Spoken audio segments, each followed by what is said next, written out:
pues vivimos ya en un presente digital y conectado en el que empleamos, ¿no?, las tecnologías digitales prácticamente en todos los ámbitos, en el ámbito laboral, en el ámbito educativo, en el ocio, en el entretenimiento, pero cuando hablamos, y últimamente estamos hablando mucho de menores y pantallas, tenemos que diferenciar especialmente a qué nos referimos con pantallas, porque no es lo mismo, ni mucho menos, cuando utilizamos las pantallas en el ámbito educativo de cuando utilizamos esas mismas pantallas en el ámbito familiar. Cuando hablamos de la tecnología educativa en el ámbito escolar, en los centros escolares, estamos hablando de todas las aplicaciones, sistemas, herramientas digitales que, como digo, utilizamos en el aula con un fin pedagógico, con un objetivo pedagógico. Todas estas herramientas, sin duda alguna, se tienen que implementar de una manera complementaria al resto de herramientas analógicas que el docente utiliza con su alumnado, siempre que pensemos, que sepamos que va a incrementar el aprendizaje del alumnado,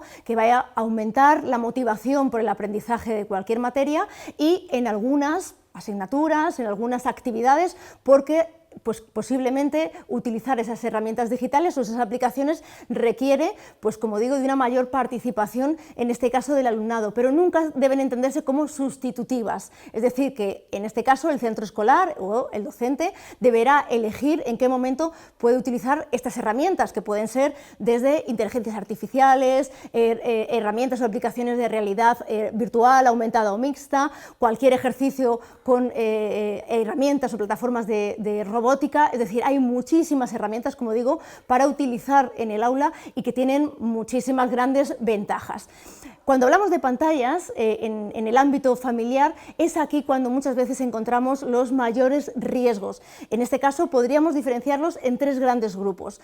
Por una parte está el paso del uso al abuso, es decir, cuando las horas de pantalla sobrepasan todas aquellas horas de desconexión que tienen que seguir teniendo los niños y adolescentes. Y esto muchas veces puede causar cualquier síntoma de distrés emocional, ¿no?, por esas horas de pantalla que realmente están aumentando en demasía. Luego, por otra parte, está el acceso a contenidos inapropiados. Lo estamos viendo desde contenidos, bueno, pues contenidos para adultos o contenidos pornográficos, contenidos de violencia, contenido de consumo de sustancias, juego de azar, contenidos pro Ana o pro Mía, y todo esto puede servir de foco que amplifica incluso patologías ya existentes, pues TCAs, cualquier problema que tengan en relación pues a sus propios síntomas, ¿no?, de autoestima, en relación a su cuerpo. Y luego, por último, estarían todos los riesgos asociados a la privacidad y seguridad, es decir, cuando ellos mismos, los niños y adolescentes, no entienden el concepto de privacidad y seguridad y no lo controlan en sus dispositivos, ahí vienen todos los riesgos asociados al ciberbullying, la sextorsión, el grooming, el sexting, las ciberestafas. Por tanto, indiscutiblemente sabemos que la formación y educación de los menores en el entorno digital tiene que ser una corresponsabilidad de todos los agentes implicados en la protección de los menores, esto es, las familias, la comunidad educativa, la administración y los gobiernos y, por supuesto, la implicación que tienen también las propias plataformas, por supuesto. Pero, sin duda alguna, la familia es el primer agente, los padres, dentro de la patria potestad que tenemos con nuestros hijos, somos los primeros que tenemos que hacer ese acompañamiento, esa orientación y esa supervisión de nuestros hijos, ahora también en el entorno digital, porque, como digo, cada vez se están dando más los dispositivos a edades más tempranas. Sabemos que ya los smartphones se están dando como media o primer acceso a los 10,6 años y se está haciendo muchas veces sin ninguna supervisión, es decir, que les estamos dando un dispositivo tan potente como es un móvil con acceso a internet y abriéndole las puertas a muchos beneficios, sí, pero también a muchos riesgos y sin ninguna supervisión por parte de las familias. Esto conlleva a que veamos también, bueno, pues estos datos, ¿no?, sobre que cada vez se está accediendo antes a, por ejemplo, contenidos pornográficos, que sabemos que muchas veces accidentalmente pueden llegar a ellos a los 8 o 9 años y a veces incluso hay una media de edad en torno a los 12, 13, 14 años. Por tanto, las familias tenemos que pensar que tenemos que hacer este acompañamiento en la alfabetización digital de nuestros hijos ahora en el entorno digital. Pero las familias, indiscutiblemente, no tenemos que esperar a que haya una regulación por parte del gobierno, por parte del Estado, no tenemos que esperar a que, desde luego, nadie nos diga a qué edad podemos dar los dispositivos a nuestros hijos, sino que ya tenemos que pensar que tenemos que empezar esas conversaciones con nuestros hijos, por supuesto, incluso antes de que empiecen a tener esos primeros dispositivos digitales, esas primeras pantallas. Igual que tenemos que empezar estas conversaciones, estos diálogos, esta escucha activa con ellos, lo mismo que tenemos que empezar a hablar de educación afectivo-sexual con ellos, para que luego sepan enfrentarse a estos posibles o potenciales contenidos pornográficos que se puedan encontrar. No tenemos que esperar ni mucho menos a que tengan ese primer smartphone pensando en que el riesgo está ahí, o que si hay una herramienta que pueda vetarles o protegerles de que puedan o no acceder. Como te digo, es primordial hoy en día que realmente comencemos a hablar con nuestros hijos sobre tecnología,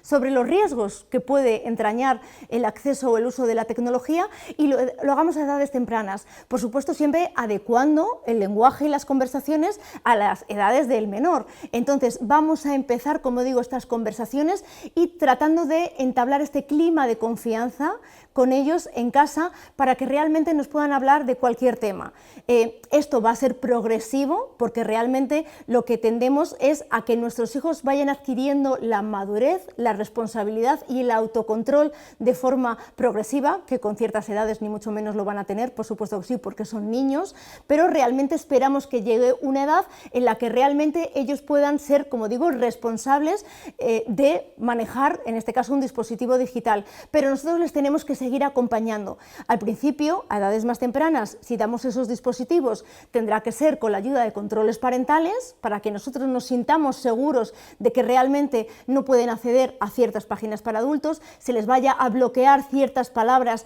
que ellos no puedan clicar y no puedan entrar a diversas plataformas o aplicaciones, podamos limitar el horario, pero sin duda alguna, como digo, lo fundamental, los tips que tendrían que tener básico cualquier padre o cualquier madre, es empezar a hablar con ellos, normalizando la tecnología, porque al final cualquiera de nosotros utilizamos tecnología a todas horas, es decir, que nosotros utilizamos los móviles y los dispositivos para trabajar en el día a día, para mirar una dirección, para escuchar música, para buscar información, y nuestros hijos nos ven. Por tanto, no podemos demonizar una tecnología que nuestros hijos nos están viendo utilizar en nuestro día a día, no sería lógico y no lo entenderían. Por tanto, no vamos a tener miedos, vamos a normalizar, como digo, el uso de la tecnología con ellos, y que ellos vean qué uso responsable también hacemos nosotros de la tecnología. Tenemos, por supuesto, que poner unas normas y unos límites en casa cuando ellos empiecen a utilizar esa tecnología, porque ellos tienen que saber cómo, cuándo y por qué van a poder utilizar sus dispositivos digitales. Esto es básico. Y, por supuesto, el concepto de bienestar digital tiene que ser familiar. Es decir, no solo podemos implementar el concepto de bienestar para ellos porque tengan que utilizar la tecnología de forma saludable, sino que nosotros también tenemos que acompañarles en muchas de esas normas para que vean que realmente es una responsabilidad compartida por parte de las familias. Por tanto, si imponemos normas como que realmente no es beneficioso utilizar los dispositivos en los momentos o en los ratos familiares, como pueden ser las comidas, los desayunos, las cenas o cuando estamos conversando, ninguno tenemos que tener dispositivos digitales encima de la mesa. Si les explicamos que no es bueno tener las pantallas por la luz azul 2 horas antes de irse a dormir porque no va a beneficiar el sueño y con ello el descanso,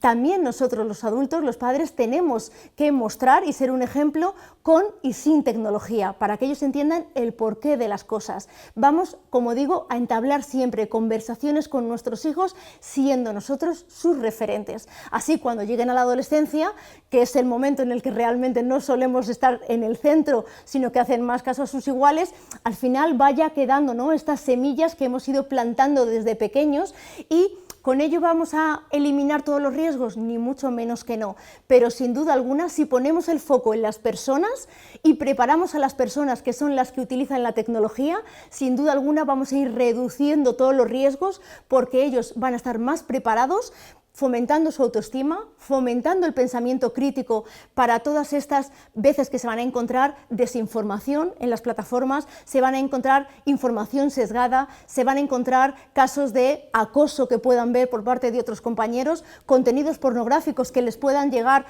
a través de canales de mensajería instantánea, y ellos van a ser los primeros que van a decir no a todos esos riesgos.